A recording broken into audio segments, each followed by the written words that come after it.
अनादि है, शिव अनंत है।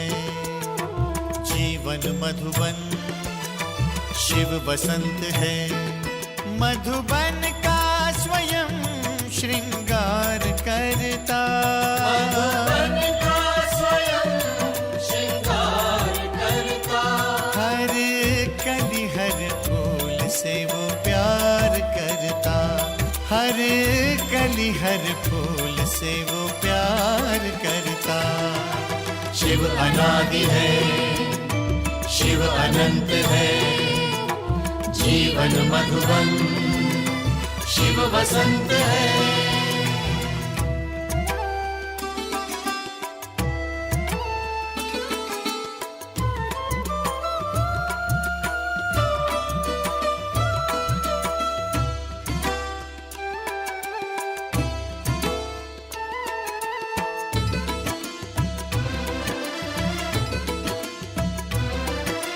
शिव है सूर्य, हम सूर्य की किरणें। ज्ञान उजाला शिव से पाना है। सत्यं शिवं सुंदरम। यहाँ वहाँ हम कितना ही भटके, शिव ही अंततः सबका ठिकाना है। सत्यं शिवं सुंदरम। शिव समुद्र है, हम सरिताएं। मधुर मिलन के स्वप्न सजाए। शिव सहज समर्पण स्वीकार करता, मधुबन का स्वयं श्रृंगार करता। हर कली हर फूल से वो प्यार करता, हर कली हर फूल से वो प्यार करता। शिव अनादि है, शिव अनंत है। जीवन मधुबन, शिव बसंत है। ओम शांति। व्यक्त भावनाओं से परे अव्यक्त स्थिति बनाने का अव्यक्त मास चल रहा है और हम सभी अपनी आंतरिक स्थिति को ब्रह्मा बाप समान ऊंचा श्रेष्ठ बनाने का पूरा पुरुषार्थ कर रहे हैं। और पुरुषार्थ में ही सबसे ज़रूरी है योग का चार्ट बढ़ाना, और योग भी ऐसा पावरफुल जो भीतर के विकर्म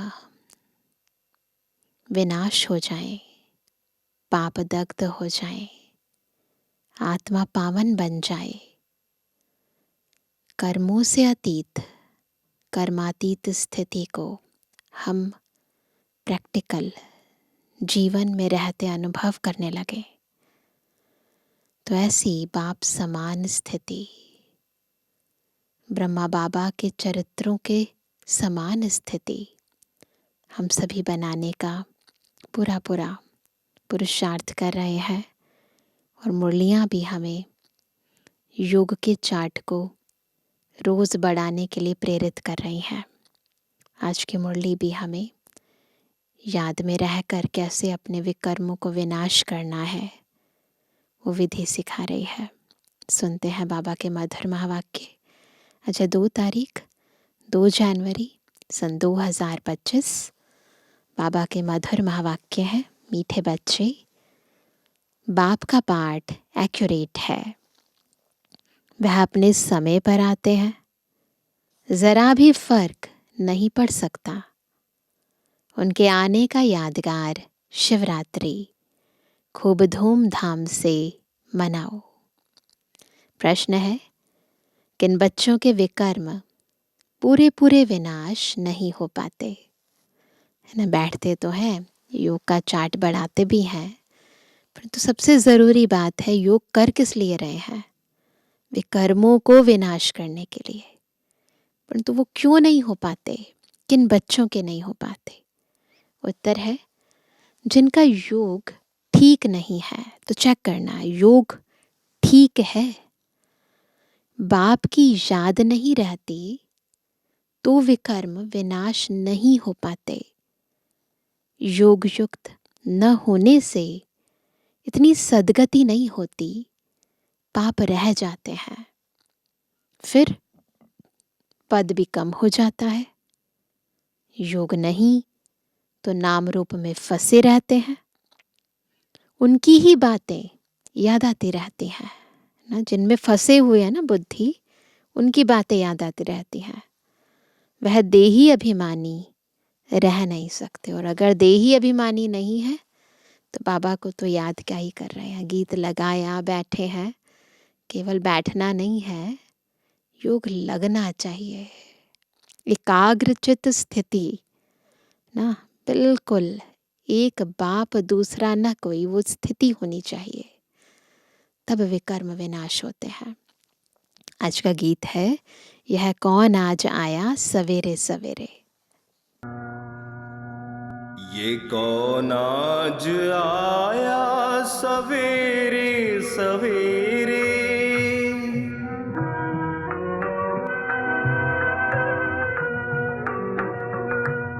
ये कौन आज आया सवेरे सवेरे, के दिल चौंक उठा सवेरे सवेरे।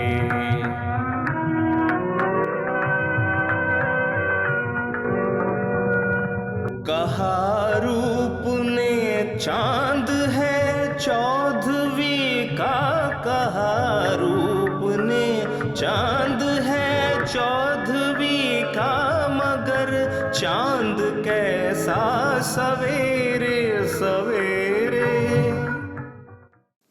ओम शांति। सवेरा कितने बजे होता है? बाबा सवेरे कितने बजे आते हैं? तो बहुत सारे बच्चे बैठे थे, तो कोई ने कहा 3 बजे, कोई ने कहा 4, कोई ने कहा संगम पर, कोई ने कहा 12 बजे। तो फिर बाबा कहते हैं, बाबा एक्यूरेट पूछते हैं, 12 को तो तुम सवेरा नहीं कह सकते हो। 12 बजकर 1 सेकंड हुआ, 1 मिनट हुआ, तो AM अर्थात सवेरा शुरू हुआ। यह बिल्कुल सवेरा है। ड्रामा में इनका पार्ट एक्यूरेट, बिल्कुल एक्यूरेट है। सेकंड की भी देरी नहीं हो सकती। शिव बाबा का पार्ट एक्यूरेट है, 1 सेकंड की भी देरी नहीं हो सकती। ड्रामा प्लान अनुसार जिस समय आना होता है, बाबा उसी समय आ जाते हैं। यह ड्रामा अनादि बना हुआ है। 12 बजकर 1 सेकंड जब तक नहीं हुआ है तो AM नहीं कहेंगे। यह बेहद की बात है। यहाँ पर हम रात्रि के 12 बजे की बात नहीं कर रहे, हम सृष्टि चक्र की जो बड़ी घड़ी है उसकी बात कर रहे हैं। जैसे ही कलयुग की रात्रि पूरी हुई, तुरंत सवेरा शुरू हो जाता है, तो AM शुरू कह देंगे। यह बेहद की बात है। बाप कहते हैं, मैं आता हूँ सवेरे सवेरे। विलायत वालों का AM PM एक्यूरेट चलता है। उन्हों की बुद्धि फिर भी अच्छी है। वह इतना सत्व प्रधान भी नहीं बने हैं, है ना। विलायत वालों के लिए कह रहे, बाद में आइए ना आत्माएं। तो मैंने कहा वह इतना सत्व प्रधान भी नहीं बनते हैं, तो तम प्रधान भी नहीं बनते हैं। भारतवासी ही 100% सत्व प्रधान, फिर 100% तमु प्रधान बनते हैं। तो बाप बड़ा एक्यूरेट है। सवेरे अर्थात 12 बजकर 1 मिनट का हिसाब नहीं रखते। सेकंड पास होने में मालूम भी नहीं पड़ता। अब यह बातें तुम बच्चे ही समझते हो। दुनिया तो बिल्कुल घोर अंधियारे में है, ज्ञान नहीं है। हम तो ज्ञान के तीसरे नेत्र से इस बड़ी घड़ी को देख रहे हैं, तो दुनिया वाले इस बात को नहीं समझेंगे क्योंकि अंधेरे में है। बाप को सभी भक्त दुख में याद करते हैं, पतित पावन आओ, परंतु वह कौन है? कब आते हैं, यह कुछ भी नहीं जानते। बोलते रहते हैं, आरती गाते रहते हैं, आ जाओ आ जाओ। कौन है, कब आते हैं, कुछ नहीं जानते। मनुष्य होते हुए एक्यूरेट कुछ नहीं जानते। क्यों? क्योंकि पतित तमो प्रधान है। काम भी कितना तमो प्रधान है। अभी बेहद का बाप ऑर्डिनेंस निकालते हैं, बच्चे काम जीत जगत जीत बनो। अगर अभी पवित्र नहीं बनेंगे तो विनाश को पाएंगे। तुम पवित्र बनने से अविनाशी पद को पाएंगे। तुम राजयोग सीख रहे हो ना। स्लोगन में भी लिखते हैं, बी होली बी योगी। वास्तव में लिखना चाहिए, बी राजयोगी। योगी तो कॉमन अक्षर है। ब्रह्म से योग लगाते हैं, वह भी योगी ठहरे। बच्चा बाप से, स्त्री पुरुष से योग लगाती है, रिलेशन होता है, कनेक्शन होता है। परंतु यह तुम्हारा है राजयोग। किससे योग लगाते हो? जो राजाओं का राजा बनाने वाला है, शिव बाबा है। बाप राजयोग सिखलाते हैं, इसलिए राजयोग लिखना ठीक है। बी होली एंड राजयोगी। दिन प्रतिदिन करेक्शन तो होती रहती है, तो बाबा वर्ड्स को करेक्ट करते हैं और रिफाइन बना देते हैं। बाप भी कहते हैं, आज तुमको गुह्य से गुह्य बातें सुनाता हूँ। अब शिव जयंती भी आने वाली है, अगले महीने है ना शिव जयंती। शिव जयंती तो तुमको अच्छी रीति मनानी है। शिव जयंती पर तो बहुत अच्छी रीति सर्विस करनी है। जिनके पास प्रदर्शनी है, सभी अपने अपने सेंटर पर अथवा घर में शिव जयंती अच्छी रीति मनाओ और लिख दो, शिव बाबा गीता ज्ञान दाता, बाप से बेहद का वर्षा लेने का रास्ता आकर सीखो। भल बत्तियाँ होती हैं लाइट्स, भल बत्तियाँ आदि भी जला दो। शिव जयंती पर घर घर में शिव जयंती मनानी चाहिए। तो बाबा का जन्मदिन, बच्चों का जन्मदिन, यही तो सबसे बड़ा सेलिब्रेशन है, सबसे बड़ा ओकेज़न है, सबसे बड़ा त्योहार है। तो बाबा कहते हैं तो लाइट्स भी लगाओ, घर घर में शिव जयंती मनानी चाहिए। तुम ज्ञान गंगाएं हो ना। हम सभी कौन है? बाबा ज्ञान सागर और हम हैं ज्ञान की गंगाएं। तो हर एक के पास गीता पाठशाला होनी चाहिए। घर घर में गीता तो पढ़ते हैं ना। पुरुषों से भी माताएं भक्ति में तीखी होती हैं। ऐसे कुटुंब यानी परिवार भी होते हैं जहाँ गीता पढ़ते हैं। तो घर में भी चित्र रख देने चाहिए। लिख दें कि बेहद के बाप से आकर फिर से वर्षा लो। यह शिव जयंती का त्योहार वास्तव में तुम्हारी सच्ची दीपावली है। जब बाप आते हैं, शिव बाबा, जब शिव बाप आते हैं तो घर घर में रोशनी हो जाती है। बाबा आत्मा का दीपक जलाते हैं तो घर घर में रोशनी हो जाती है। इस त्योहार को खूब बत्तियां आदि जलाकर रोशनी कर मनाओ। तुम सच्ची दीपावली मनाते हो, है ना। वो तो लक्ष्मी का आह्वान करते हैं, हम तो शिव बाबा का आह्वान करते थे और बाबा आ गए। लक्ष्मी को भी लक्ष्मी बनाने वाला बाबा आ गया। तो वह कहते हैं कि यह शिव जयंती का त्योहार वास्तव में तुम्हारी सच्ची दीपावली है। जब शिव बाप आते हैं तो घर घर में रोशनी हो जाती है। इस त्योहार को खूब बत्तियां आदि जलाकर रोशनी कर मनाओ।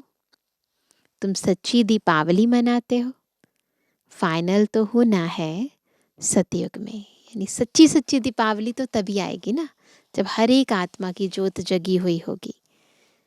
वहाँ घर घर में रोशनी ही रोशनी होगी, अर्थात हर आत्मा की ज्योत जगी रहती है। यहाँ तो अंधियारा है, आत्माएं आसुरी बुद्धि बन पड़ी हैं। वहाँ आत्माएं पवित्र होने से दैवी बुद्धि रहती है। आत्मा ही पतित, आत्मा ही पावन बनती है। अभी तुम वर्थ नॉट अ पैनी से पाउंड बन रहे हो। आत्मा पवित्र होने से शरीर भी पवित्र मिलेगा। यहाँ आत्मा अपवित्र है तो शरीर और दुनिया भी इम्प्योर है। इन बातों को तुम्हारे में से कोई थोड़े हैं जो यथार्थ रीति समझते हैं और उनके अंदर खुशी होती है। नंबरवार पुरुषार्थ अनुसार तो करते रहते हैं, ग्रहचारी भी होती है। कभी राहु की ग्रहचारी बैठती है तो आश्चर्यवत भागंती हो जाते हैं। बृहस्पति की दशा से बदलकर ठीक राहु की दशा बैठ जाती है। काम विकार में गया और राहु की दशा बैठी। मल्ल युद्ध होती है ना, देखा है मल्ल युद्ध? तुम माताओं ने देखा नहीं होगा क्योंकि माताएं होती हैं घर की घरेत्री। अभी तो गूगल है, टीवी है, सब देख सकते हैं।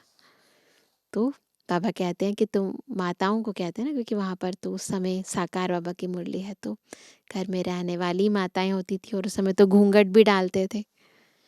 तो बाबा कहते हैं अब तुमको मालूम है भ्रमरी को घरेत्री अर्थात घर बनाने वाली कहते हैं। घर बनाने का अच्छा कारीगर है, इसलिए घरेत्री नाम है। कितनी मेहनत करती है, वो भी पक्का मिस्त्री है। बाबा कहते हैं 2-3 कमरा बनाती है, 3-4 कीड़े ले आती है। वैसे तुम भी ब्राह्मणियां हो, चाहे 1-2 को बनाओ, चाहे 10-12 को, चाहे 100 को, चाहे 500 को बनाओ। मंडप आदि बनाते हो, यह भी घर बनाना हुआ ना। उनमें बैठ सबको भूं भूं करते रहो। फिर कोई तो समझकर कीड़े से ब्राह्मण बनते हैं, कोई सड़ा हुआ निकलते हैं, कईयों को ज्ञान देते हैं, कोई तो बन जाते हैं बाबा के पक्के बच्चे और कोई मर जाते हैं कुछ भी नहीं। अर्थात इस धर्म के नहीं है, जो नहीं बन पाते यानी वो दूसरे धर्म के हैं। इस धर्म वालों को ही पूरी रीति टच होगा। तुम तो फिर भी मनुष्य हो ना, तुम्हारी ताकत उनसे यानी भ्रामरी से तो जास्ती है। तुम 2000 के बीच भी भाषण कर सकते हो, है ना। तो वह कहते हैं कि तुम्हारी कैपेबिलिटी, तुम्हारी कैपेसिटी तो बहुत है, फिर उसमें से कितने निकलते हैं, कितने नहीं निकलते, कितने आधे निकलते हैं, है ना। थोड़ा थोड़ा चलते हैं ज्ञान में, थोड़ा नहीं चलते हैं। तो अलग अलग परसेंटेज आत्मा नंबरवार पुरुषार्थ अनुसार धारण कर लेगी। आगे चल 4-5 हज़ार की सभा में भी तुम जाएंगे, और अब तो 4-5 तो बहुत कम है, तो लाखों की सभा होती है। भ्रामरी की तुम्हारे से भेंट है। आजकल सन्यासी लोग भी बाहर विदेशों में जाकर कहते हैं हम भारत का प्राचीन राजयोग सिखाते हैं। आजकल माताएं भी गेरू कफनी पहनकर जाती हैं, फॉरेनर्स को ठग कर आती हैं। उनको कहती है भारत का प्राचीन राजयोग भारत में चलकर सीखो। तुम ऐसे थोड़ी कहेंगे कि भारत में चलकर सीखो, हम ऐसे नहीं कहेंगे। तुम तो फॉरेन में जाएंगे तो वहाँ ही बैठ समझाएंगे। यह राजयोग सीखो तो स्वर्ग में तुम्हारा जन्म हो जाएगा। इसमें कपड़ा आदि बदलने की बात नहीं है। यहाँ ही देह के सब संबंध भूल अपने को आत्मा समझ बाप को याद करो। बाप ही लिबरेटर गाइड है, सबको दुख से लिबरेट करते हैं। अभी तुमको सतु प्रधान बनना है। तुम पहले गोल्डन एज में थे, याद आ रहा है सबको? अब क्या हो गया? अब आयरन एज में हो। सारी वर्ल्ड, सभी धर्म वाले आयरन एज में है। कोई भी धर्म वाला मिले, उनको कहना है, बाप कहते हैं अपने को आत्मा समझ मुझे याद करो तो तुम पावन बन जाएंगे। फिर मैं साथ ले जाऊंगा। जब तक पावन नहीं बने तब तक साथ कैसे लेके जाएंगे? बस इतना ही बोलो, जास्ती नहीं। यह तो बहुत सहज है। तुम्हारे शास्त्रों में भी है कि घर घर में संदेश दिया। कोई एक रह गया तो उसने उल्हाना दिया, मुझे क्यों नहीं बताया? है ना, ऐसे शास्त्रों में लिखा हुआ है कि कोई एक रह गया, फिर उसने उलाना दिया कि तुमने मुझे क्यों नहीं बताया। है ना, कि मुझे कोई ने बताया नहीं। बाप आए हैं तो पूरा ढिंडोरा पीटना चाहिए। एक दिन जरूर सबको पता पड़ेगा कि बाप आए हैं। शांति धाम सुख धाम का वर्षा देने। बरोबर जब डिटिज्म था, जब देवी देवताओं का राज्य था ना, तो और कोई धर्म नहीं था, सभी शांति धाम में थे। ऐसे ऐसे ख्यालात चलने चाहिए, स्लोगन बनाने चाहिए।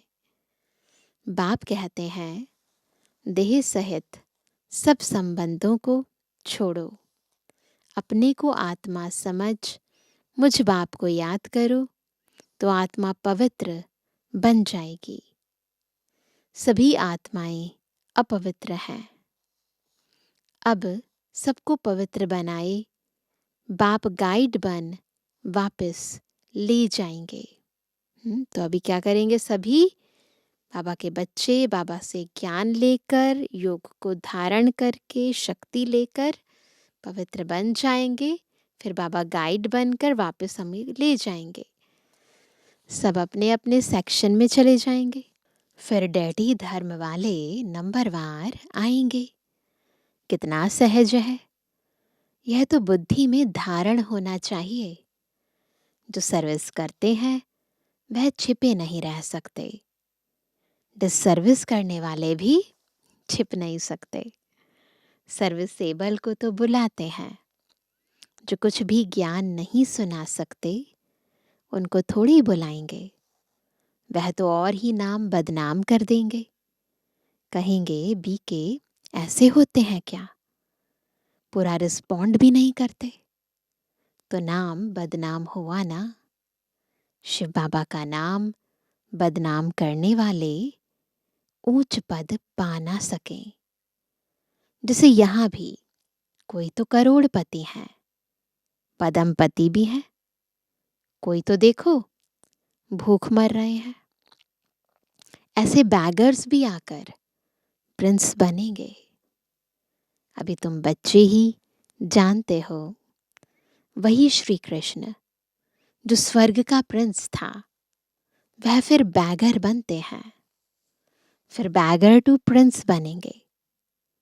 यह बैगर थे ना, थोड़ा बहुत कमाया, वह भी तुम बच्चों के लिए, नहीं तो तुम्हारी संभाल कैसे हो? तो ब्रह्मा बाबा को कह रहे हैं बाबा कि जो कुछ भी बाबा के पास था सब कुछ बाबा ने यज्ञ में सफल किया। यह सब बातें शास्त्रों में थोड़ी हैं, शिव बाबा ही आकर बतलाते हैं। बरोबर यह गांव का छोरा था, ब्रह्मा बाबा को शिव बाबा कह रहे हैं। नाम कोई श्री कृष्ण नहीं था, यह आत्मा की बात है, इसलिए मनुष्य मुझे हुए हैं। कंफ्यूजन का मेन कारण क्या है? बात आत्मा की है और आत्मा को हम देख नहीं सकते हैं। तो बाबा ने समझाया शिव जयंती पर हर एक घर घर में चित्रों पर सर्विस करें। लिख दें कि बेहद के बाप से 21 जन्मों के लिए स्वर्ग की बादशाही सेकंड में कैसे मिलती है, सो आकर समझो। जैसे दिवाली पर मनुष्य बहुत दुकान निकाल बैठते हैं, तुमको फिर अविनाशी ज्ञान रत्नों का दुकान निकाल बैठना है। तुम्हारा कितना अच्छा सजा हुआ दुकान होगा। मनुष्य दिवाली पर करते हैं, तुम फिर शिव जयंती पर करो। जो शिव बाबा सबके दीप जगाते हैं, तुमको विश्व का मालिक बनाते हैं। वह तो लक्ष्मी से विनाशी धन मांगते हैं और यहाँ जगदम्बा से तुमको विश्व की बादशाही मिलती है। तो बाबा दुनियावी दीपावली और हमारी जो सच्ची दीपावली जिसे हम शिवरात्रि कहते हैं, दोनों का कंट्रास्ट बताते हैं। यह राज बाप समझाते हैं। बाबा कोई शास्त्र थोड़ी उठाते हैं। बाप कहते हैं मैं नॉलेजफुल हूँ ना। हाँ, यह जानते हैं फलाने फलाने बच्चे सर्विस बहुत अच्छी करते हैं, इसलिए याद पड़ती है। बाकी ऐसे नहीं कि एक एक के अंदर को बैठ जानता हूँ। हाँ, कोई समय पता पड़ जाता है यह पतित है, शक पड़ता है। उनकी शक्ल ही मायूस हो जाती है, तो ऊपर से बाबा भी कहला भेजते हैं, इनसे पूछो। यह भी ड्रामा में नोंद है, जो कोई कोई के लिए बताते हैं, बाकी ऐसे नहीं सबके लिए बताएंगे। ऐसे तो ढेर है, काला मुंह करते हैं। तो बाबा है, तो बाबा के वैरायटी बच्चे हैं। हर बच्चे के लिए विशेष श्रीमत बाबा मुरली के माध्यम से दे देते हैं। जो करेंगे सो अपना ही नुकसान करेंगे, श्रीमत पर नहीं चलेंगे, धारणा नहीं करेंगे तो नुकसान किसका है? बाबा का थोड़ी ना है। सच बतलाने से कुछ फायदा होगा, नहीं बताने से और ही नुकसान करेंगे। समझना चाहिए बाबा हमको गोरा बनाने आए हैं और हम फिर काला मुंह कर लेते हैं। देखो, बाबा बच्चों को गोरा बनाने आए हैं, आत्मा को पवित्र बनाने आए हैं, और हम अगर अपवित्र बने तो है ना, कितनी गलत बात है। यह है ही कांटों की दुनिया। ह्यूमन कांटे हैं, दुख देने वाले हैं ना। सतयुग को कहा जाता है गार्डन ऑफ अल्लाह और यह है फॉरेस्ट। इसलिए बाप कहते हैं जब जब धर्म की ग्लानि होती है तब मैं आता हूँ। फर्स्ट नंबर श्री कृष्ण देखो, फिर 84 जन्मों के बाद कैसा बन जाता है। अभी सब हैं तमो प्रधान, आपस में लड़ते रहते हैं। यह सब ड्रामा में है। फिर स्वर्ग में यह कुछ नहीं होगा। पॉइंट्स तो ढेर की ढेर हैं, नोट करनी चाहिए। जैसे बैरिस्टर लोग भी पॉइंट्स का बुक रखते हैं ना, डॉक्टर लोग भी किताब रखते हैं, उसमें देखकर दवाई देते हैं। तो बच्चों को कितना अच्छी रीति पढ़ना चाहिए। तो हमें भी जिस आत्मा को जिस ज्ञान की ज़रूरत है उस हिसाब से आत्माओं को ज्ञान देना है। तो पॉइंट्स तो बहुत हैं, हमें भी नोट करनी चाहिए। बाबा मुरली में सुनाते हैं तो बच्चों को कितना अच्छी रीति पढ़ना चाहिए, सर्विस करनी चाहिए। बाबा ने नंबर 1 मंत्र दिया है। कौन सा है नंबर 1 मंत्र? मनमना भव।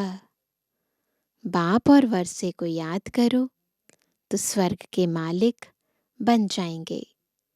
शिव जयंती मनाते हैं, परंतु शिव बाबा ने क्या किया?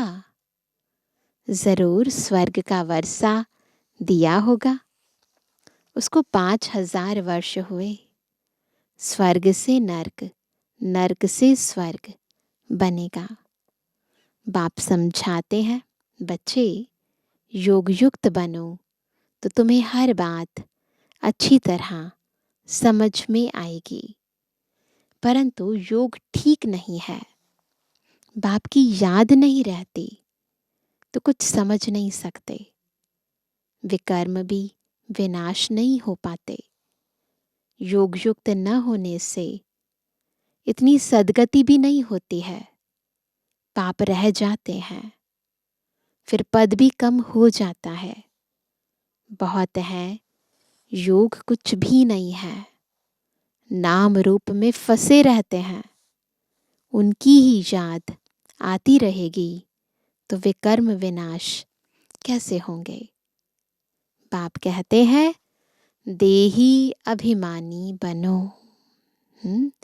देह में है, देही है, चलाने वाले हैं। फिर स्वमान भी याद रखो, है ना। हमारे स्वमान ही हमारा अभिमान है।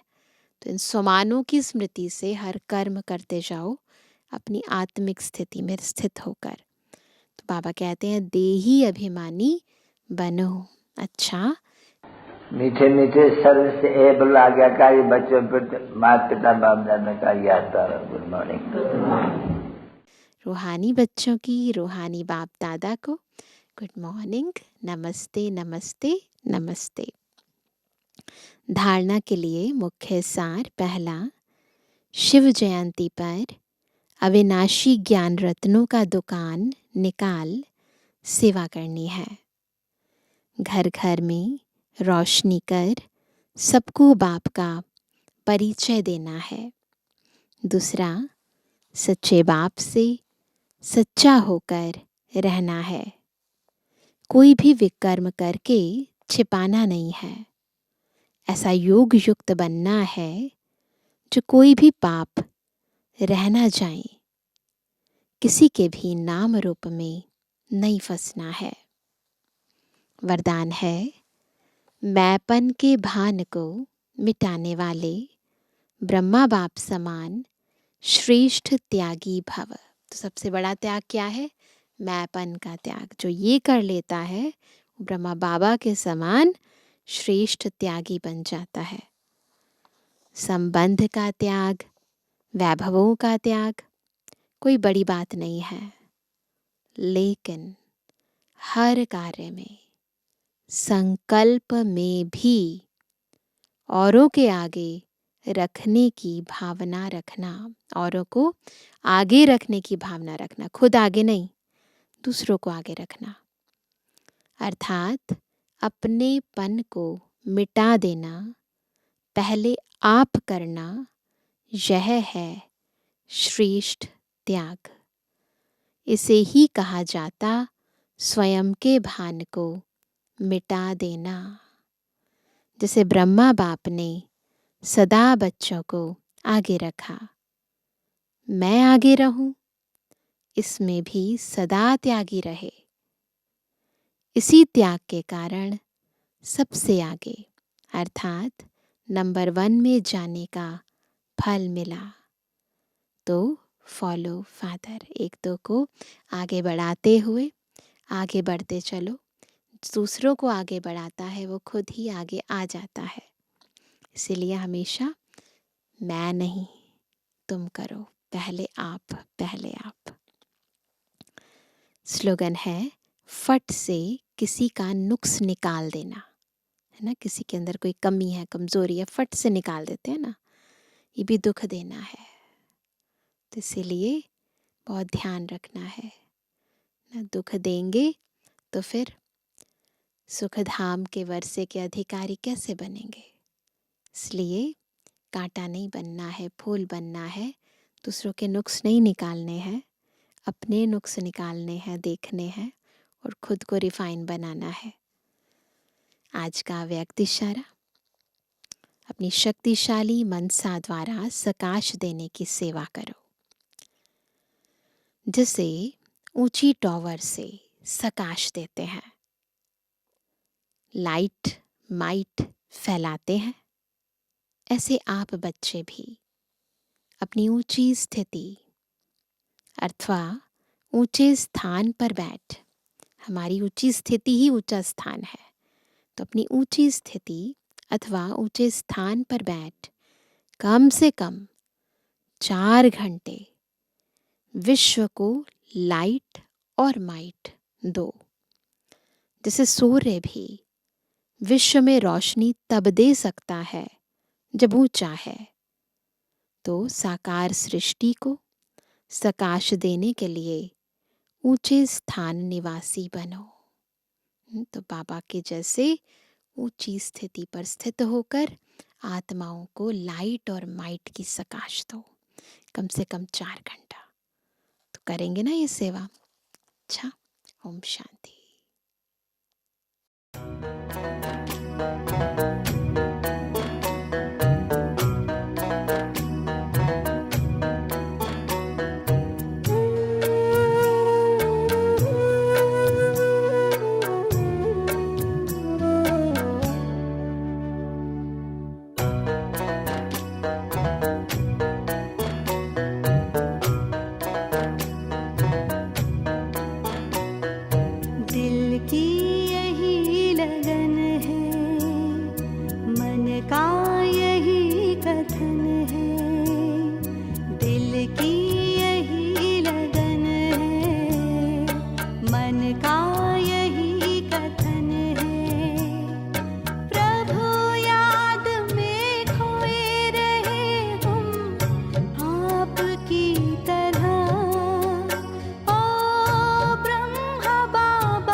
यही कथन